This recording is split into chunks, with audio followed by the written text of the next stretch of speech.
আজ আমার মা খাসির মাংস রান্না করছে। প্রথমে আলুগুলো ভেজে নিল হলুদ ও লবণ দিয়ে। তারপর খাসির মাংসটা ভালো করে বেছে ধুয়ে তাতে হলুদ, মরিচ, আদা বাটা, ধনিয়া, লবণ, তেজপাতা, কিছু কাটা পেঁয়াজ দিয়ে তারপর উপরে তেল মাখিয়ে এটা অনেকক্ষণ রেখে দিল, প্রায় আধা ঘন্টার মতো। রেখে দেওয়ার পর কড়াইতে কিছু তেল দিয়ে তেল গরম হলে তাতে তেজপাতা, জিরে আর পেঁয়াজ দিতে হবে। এটাও একটু ভাজা ভাজা হলে যে উপকরণগুলো বললাম সেগুলো দিয়ে দিবে।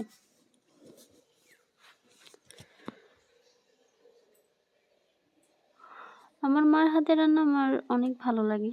প্রায় মার কাছে গিয়ে আমি মার হাতে রান্নাগুলো আমি খেয়ে আসি, অনেক মিস করি। তো এই পেঁয়াজগুলো অনেকক্ষণ ভেজে লাল করে নিতে হবে।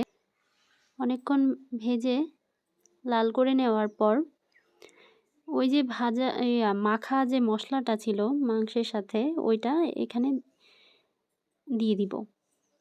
মানে দিয়ে দিয়েছিল মা, আমি দিব না আর কি। আমি বলতে অভ্যাস হয়ে গেছে, মাই দিয়েছে আর কি। তো পেঁয়াজটা লাল হয়ে গেছে, এখন মাংস দিয়ে দিল মা।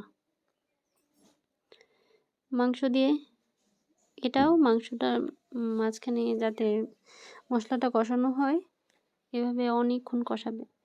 মাংস যত কষানো হবে সেটার টেস্টও অনেক হবে আর কি। তো ভালো করে কষাচ্ছে আমার মা। মাংসের তেলগুলো তরকারি লাস্টে দিবে, এখন দিবে না। তো এই তো ভালো করে কষিয়ে নিচ্ছে।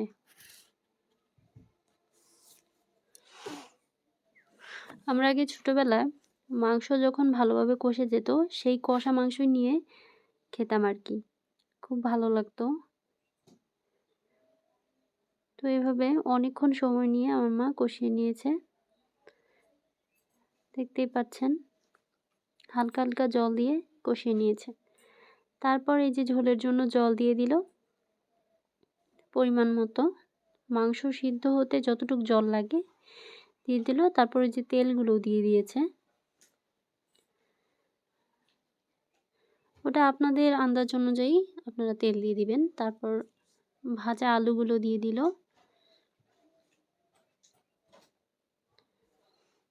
তরকারির কালারটা কিন্তু অনেক সুন্দর এসেছে। তারপর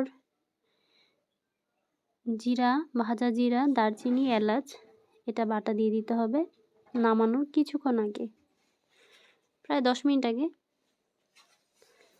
দিয়ে অনেকক্ষণ রেখে দিতে হবে। বাই, তোমাদের কেমন লাগলো জানিও।